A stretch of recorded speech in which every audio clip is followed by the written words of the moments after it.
Aujourd'hui, nous allons vous présenter l'outil d'aide à la décision Quand semer pour récolter, conçu par Terrinovia. Alors cet outil qui existait déjà depuis un an a été complètement reparamétré pour mieux s'adapter aux réalités du terrain. Il va vous permettre d'estimer la période de récolte en fonction de sa localisation et du choix de sa variété ou de la précocité variétale. Alors, en quoi consiste cet outil? Comment l'utiliser? Véronique Cartier, ingénieure data de Terrinovia, va tout vous dire. Elle va vous présenter toutes les fonctionnalités de cet outil et comment l'utiliser au mieux. Avant de lui laisser la parole, sachez que ce webinaire est enregistré. Vous pouvez donc le retrouver sur notre chaîne YouTube en replay. Et pendant la présentation, vous pouvez poser vos questions sur le chat en live. Nous serons ensuite ravis d'y répondre.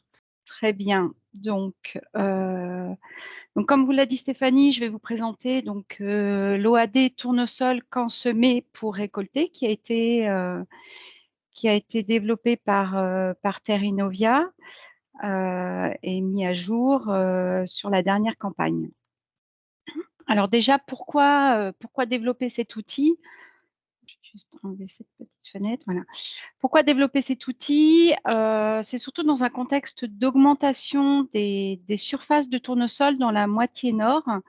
Je vous ai mis à l'écran 2 cartes de surface départementale de la culture du tournesol. Donc, on a comparé 2016 à 2022. Donc, on voit bien ici sur la moitié nord et un peu plus à l'est un déploiement des surfaces de tournesol et nous avons également beaucoup de questions sur tout le Grand Ouest pour connaître la faisabilité de cette culture sur ces secteurs-là. Alors, forcément, nous sommes un peu plus au nord de la France que sur les bassins, on va dire, historiques de tournesol. Donc, le risque est un peu plus accru de ne pas pouvoir récolter le tournesol au stade optimal. Donc, l'objectif de l'OAD que je vais vous présenter est vraiment pour aider l'utilisateur à mieux positionner sa date de semis selon sa localisation, son choix de précocité et en lui estimant une période de récolte et également une prise de risque. Alors, je voulais juste revenir quelques mots sur qu'est-ce que le stade optimal de récolte. Ce stade-là correspond à une teneur en eau des graines entre 9 et 11%. Il faut savoir que si la teneur en eau est plus élevée, on a des risques de frais additionnels de séchage pour la conservation de ces graines. Lorsqu'on récolte, on ne récolte pas à ce stade optimal, nous avons des risques de perte de rendement qui peuvent être liés à des prélèvements de graines par les oiseaux, des risques de maladies, d'égrenage, de verse en cas de vent fort et de baisse de la qualité, notamment au niveau de l'huile.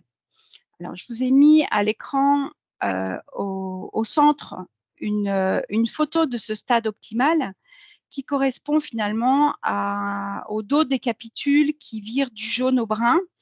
On a des feuilles de la base et le milieu de la tige qui sèchent. On peut quand même avoir encore quelques feuilles vertes en haut de la plante. Et lorsque nous sommes vraiment à ce stade optimal, donc comme je vous l'ai dit, la teneur en eau est autour de 10-11%. On voit encore trop souvent des parcelles comme la photo de droite, où les feuilles sont desséchées avec des capitules brun-noir et les tiges brunes. Dans ces cas-là, on a des teneurs en eau qui sont nettement inférieures à 9% et donc on a des pertes de rendement.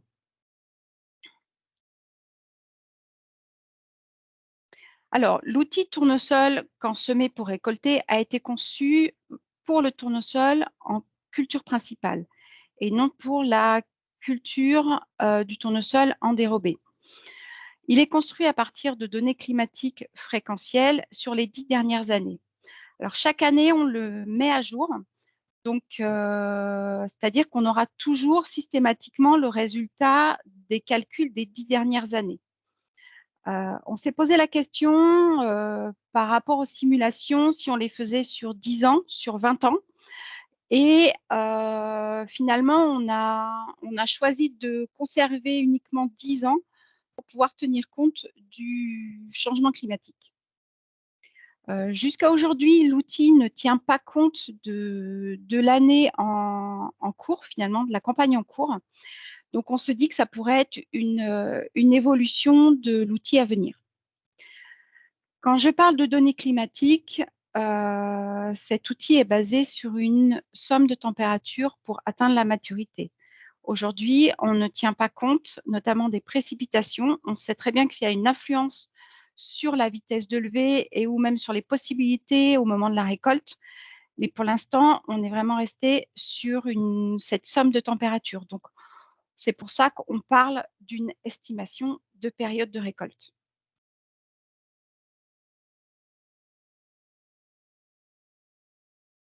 Alors, l'utilisateur, lorsqu'il va rentrer sous l'outil, il a juste 4 questions auxquelles il doit répondre. Donc, sa commune, pour pouvoir le localiser parmi la liste de communes françaises. Je vais mettre mon pointeur pour que ce soit plus facile. Ensuite, on va parler de la variété. Donc, s'il connaît sa variété, donc, il peut la retrouver dans une liste, préétablie. Et nous avons indiqué en complément une information si cette précocité est conseillée ou non par rapport à son secteur. S'il ne se souvient pas de sa variété, qu'il ne la connaît pas encore lorsqu'il utilise l'outil, on peut aussi également rentrer par la précocité. Et vous retrouvez également toute l'information sur les précocités conseillées par rapport au secteur. La 4e question correspond à la date de semis envisagée. Et lorsque la précocité est conseillée sur son secteur, il y a en complément une période optimale de semis sur lequel il peut se baser. Donc, en cliquant sur le petit bouton calculer, on tombe sur un écran de résultats qui est composé de différents éléments. Donc, il y a premièrement 2 onglets. Je vais revenir après dessus pour vous expliquer la différence.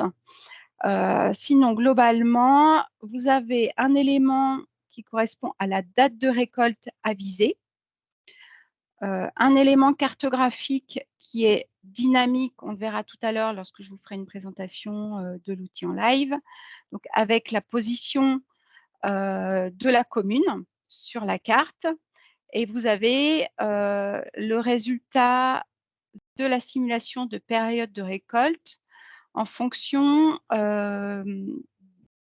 des différentes périodes. Donc, avec un code de couleur qu'on a souhaité être différent selon les mois. Donc, on a des couleurs orangées sur septembre, des couleurs bleues sur octobre et des couleurs grises sur novembre, voire au-delà.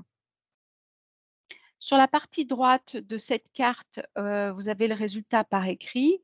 Donc là, on se trouve finalement dans une situation où vous avez 50% de chances de récolter avant la période du 10-19 septembre, avec un indicateur de prise de risque. Donc là, dans la situation d'Orléans, avec une précocité précoce et une date de semis au 5 avril, nous avons une prise de risque faible.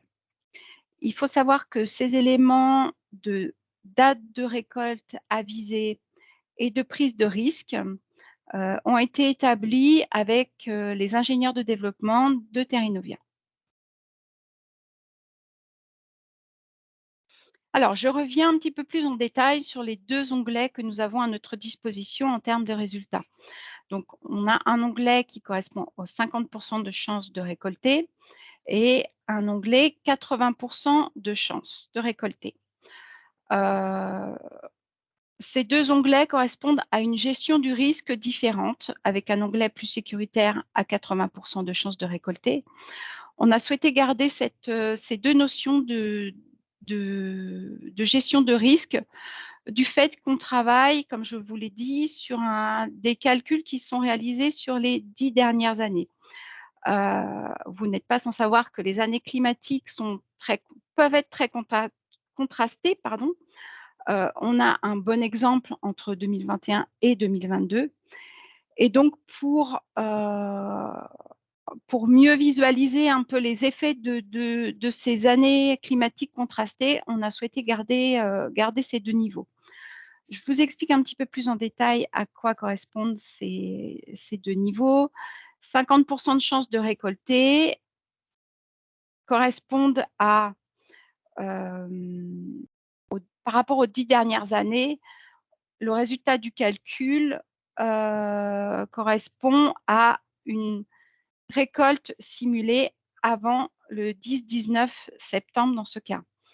Mais les résultats finalement que nous obtenons sur ces 10 dernières années, on a aussi 5 années de simulation qui se trouvent après cette période. Lorsqu'on passe sur le 80%, on est un petit peu dans la même logique, c'est-à-dire que le calcul réalisé correspond à la récolte simulée avant la période, ici j'ai indiqué du 20-24 septembre. Et nous avons 2 années, donc sur les 10 dernières campagnes, qui correspondent à des récoltes après cette période affichée.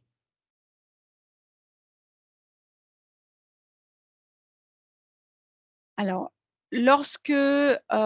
juste un écran complémentaire pour vous dire que là j'ai pris la localisation de Melun avec une précocité mi-précoce et une date de semis du 2 mai.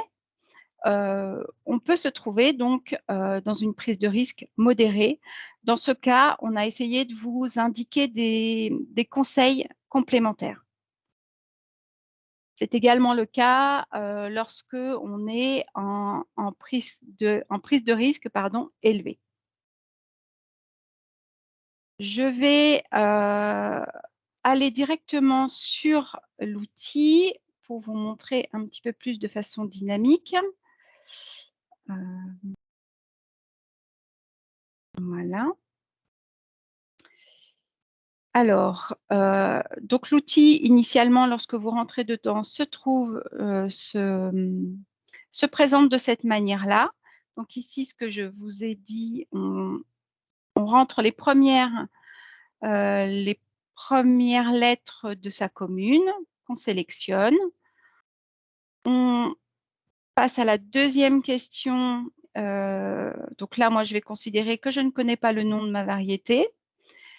Et je choisis ma précocité. Et on va faire 3 cas de figure de date de semis, puisque là, je suis en position de simulation pour voir les résultats. Donc, on va mettre une simulation au jour d'aujourd'hui, au 30 mars. J'appuie sur le petit bouton « Calculer ». Donc, ça met quelques secondes quand même à charger. Après, tout dépend de votre réseau aussi informatique. Voilà. Donc, vous retrouvez ce que je vous ai dit tout à l'heure, les 2 onglets. Donc là, je suis je vois bien ma position de ma commune. Vous pouvez également zoomer pour mieux visualiser les zones. Et là, je me trouve dans une prise de risque faible.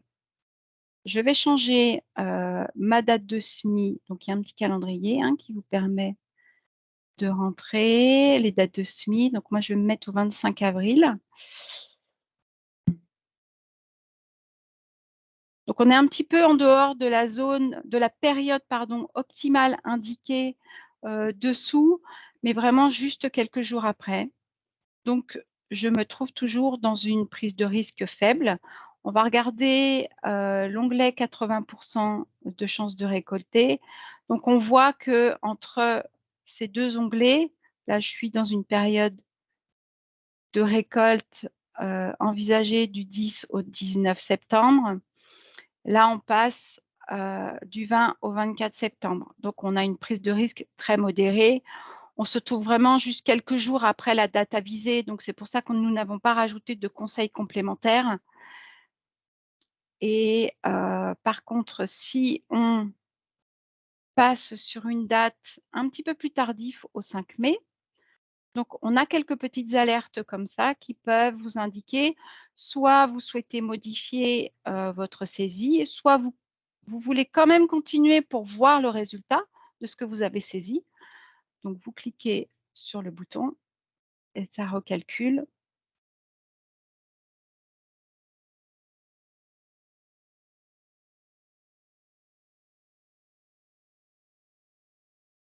Voilà, donc 50 de chance, on est toujours sur un risque modéré. Par contre, dans ce cas-là, lorsque je passe à 80, ah, je croyais qu'on était en risque élevé. Bon, on retarde un petit peu quand même la période, de récolte. Donc là, par contre, on a intégré un conseil complémentaire pour, dire à l'utilisateur: «Bon, attention, là, ça commence à être un petit peu plus tardif par rapport à ton secteur. Tu, vous risquez quand même, de récolter dans de mauvaises conditions». C'est juste pour appuyer un petit peu plus. Voilà, on ne va pas forcément au-delà. Je vais retourner sur ma présentation.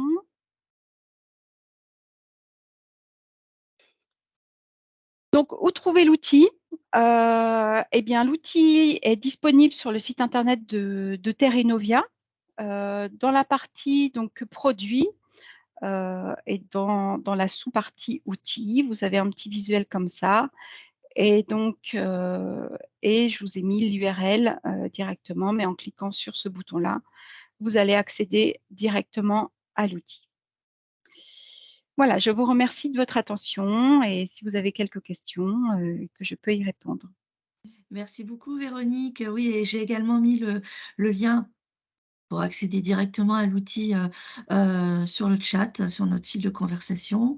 Est-ce qu'il y a des questions? Là, pour l'instant, je n'en ai pas vu, mais il est encore temps.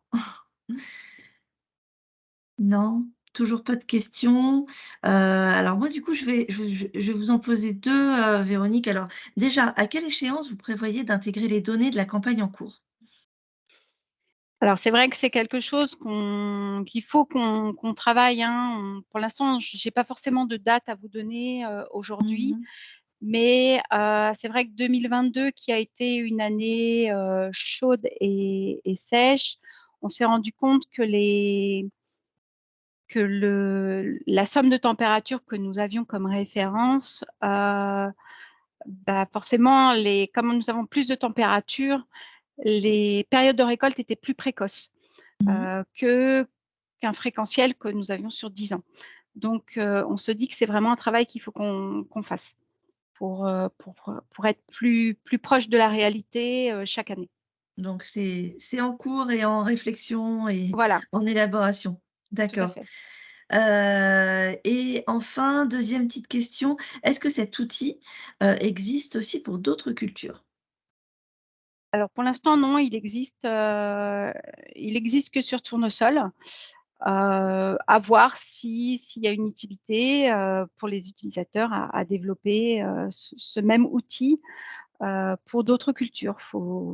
Ça pourrait être envisagé, mais pour l'instant, c'est pas prévu pour le C'est moment. pas À prévu en tout voir. cas. Voilà, À voir en fonction des besoins des c'est ça, agriculteurs et tout à tout fait. à fait. Merci beaucoup. On a un commentaire, de quelqu'un qui nous dit que c'était très clair. Donc, Ah bah, c'est c'est pour ça merci. qu'il y a pas de questions. Merci. Est-ce qu'il y a des personnes qui voudraient intervenir ou qui voudraient poser des questions?